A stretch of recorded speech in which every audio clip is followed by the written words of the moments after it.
Hey everybody, Jim the Tabletop Engineer here, and welcome to a new episode. I am still on a sci-fi kick. I'm trying to make scatter terrain for a sci-fi table, and I am going to the internet and finding images of science fiction-y things and trying to recreate them physically on my tabletop.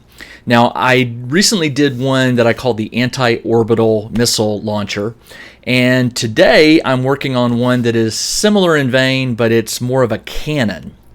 And again, I found an image online, and I'm going to put that image up right now. And I want you to look at this thing. If you wanted to make this from scratch, with all the detail work and the colors right now, it might be a little overwhelming to a lot of you. I know that when I look at it initially, I'm like, oh man, that's going to take forever. But again, I come back to my philosophy of identify the basic shapes and make the basic model. No details, no painting, just make the basic model as close to what you want to get to that original object as you can. And then once the basic model is done, then go back and add little details and greebles and things like that.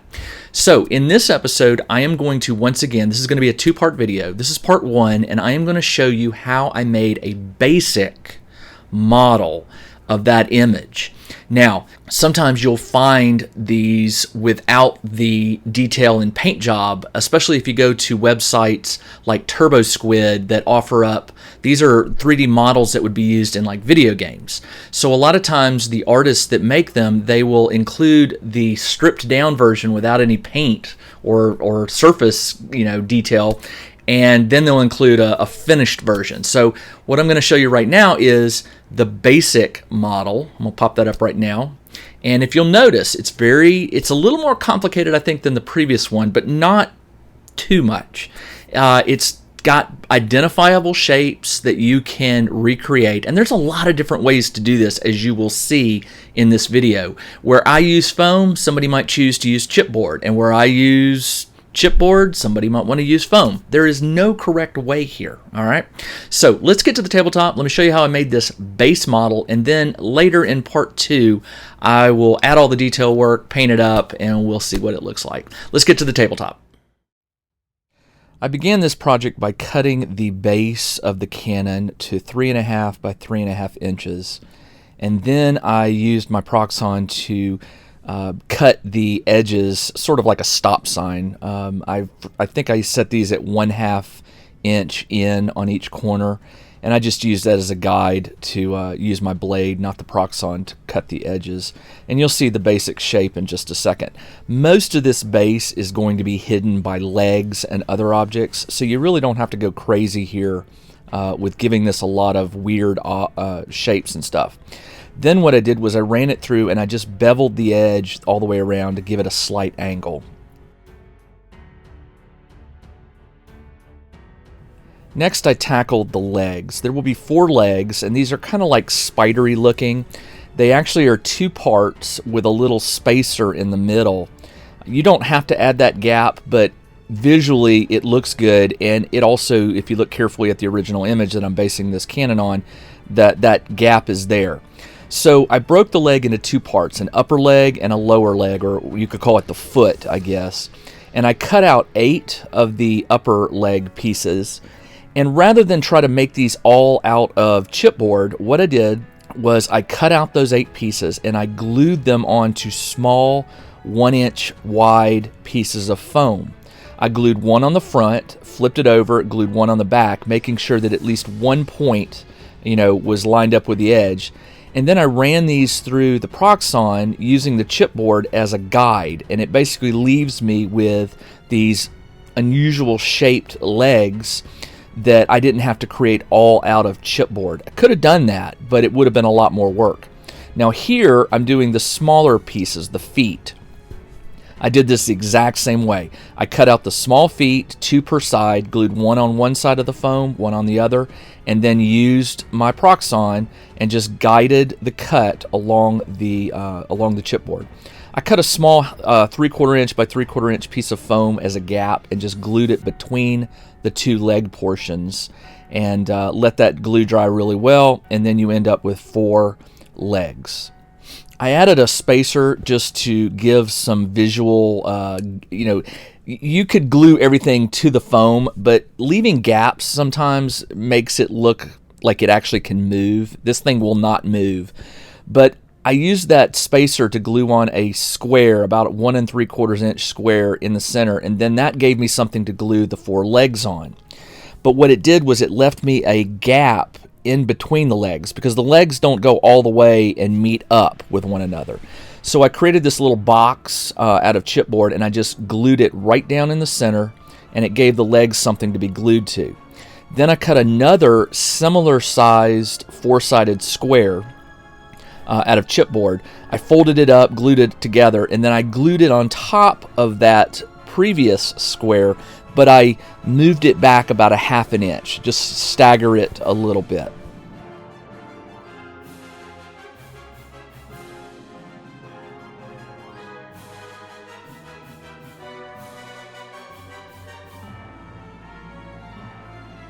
I glued that piece on top, and then I used another piece of chipboard and glued this, I don't know what you would call it, it's just an angled piece on the front.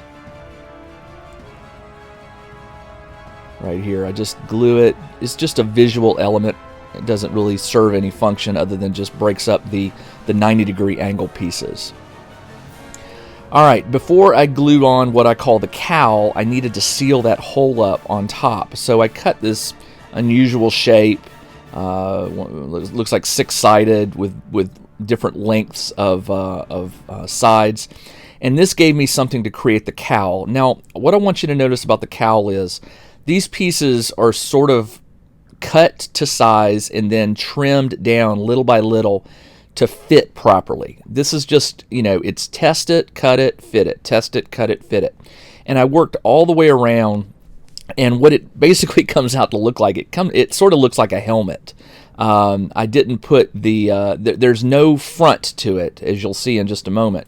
But I glued the sides on, and then I just started working my way around. Now, to keep it symmetrical, whenever I would cut one piece that fit, I would cut a matching piece and glue it on the other side. So here I am gluing one, here I am gluing another, and then you'll see the back piece. Watch this. I cut it roughly the shape I need, and then it's just a bunch of trimming. It doesn't quite fit, so I take the scissors or the knife and I trim it a little more, test fit it, doesn't fit. I go back and I trim it a little more, and I just keep doing this until I get a good fit, and once I'm happy with the fit, I hot glue it in.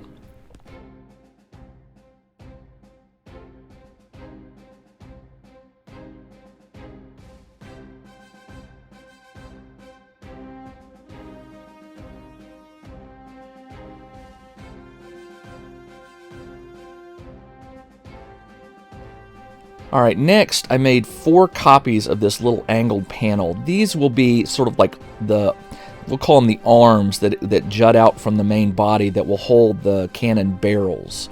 I did those just like I did earlier. I glued one to the front of a piece of foam, glued a second one to the back side, and then I used my Proxxon. Later in this video you'll see where I trim those. I used tacky glue, so I had to let that glue dry really well before I used the Proxxon. Each month, Bexham's Bizarre RPG and Wargaming magazine provides gamers with articles, props to print and cut out for players, mini adventures, new monsters, and much more. Look in the description below for details on how to get a few free issues so you can see what you're missing. On the rear of the object, I glued on these 2 foam spacers, just again to break things up, make it look a little visual, and it closely matches the original image. Then I made what I'm calling a counterbalance. I don't know what else to call it. It's just a rectangular box that is sealed on both ends, and I glued that onto the 2 spacers. You can see right here I'm closing up the box, and the entire box is made out of nothing but chipboard. And after I glue up the sides, I put a little glue, press it down on a piece of chipboard, and then trim it flush, and so I end up with this box. And that gets glued onto the back of the cannon.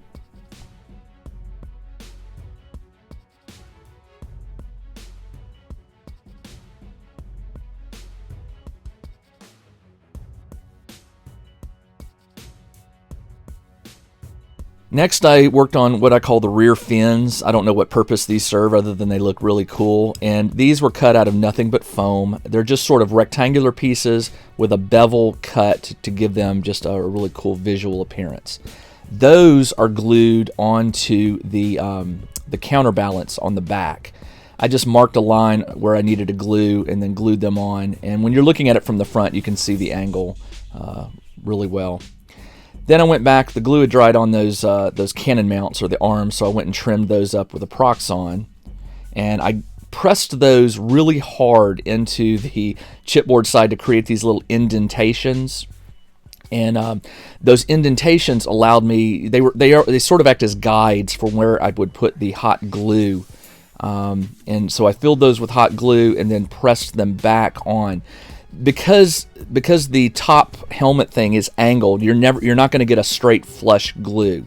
So that's why I pressed and got those indentations so they would really grab hold with the glue.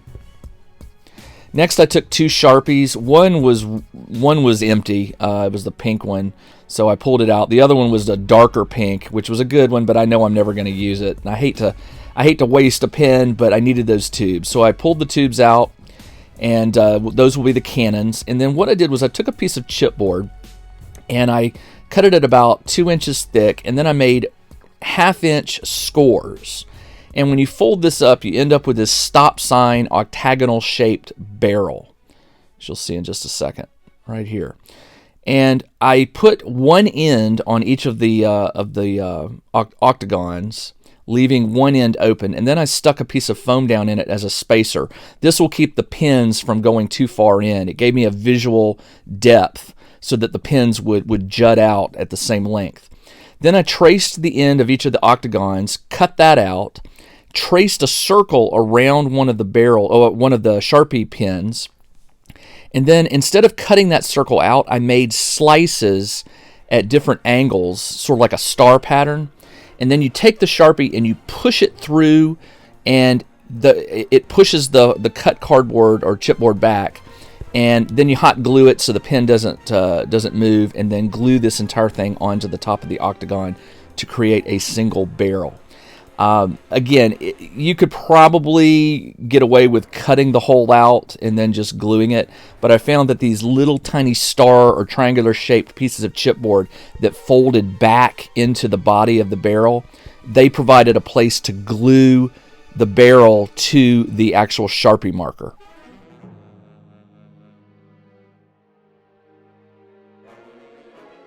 Made some marks on where to glue the barrels on just so they were symmetrical, and then I used hot glue to put these on, not tacky glue, because the weight would never hold up.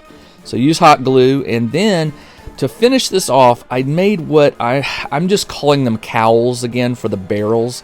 They could be like heat exchangers or I forget what the technical term would be, but maybe they pull heat away, or they could just be shields to deflect damage that's going towards the barrels. I cut them out and folded them. They're half octagon shape, so just take a stop sign profile, cut it in half, and you have a piece of chipboard that sort of wraps halfway around the barrel. And then I glued these on, as you can see here, and just eyeballed it to make sure they were level, and I ended up with these 2 shields that cover the barrels. And here is the final base model, and it's ready to add detail work, and it's ready to be painted.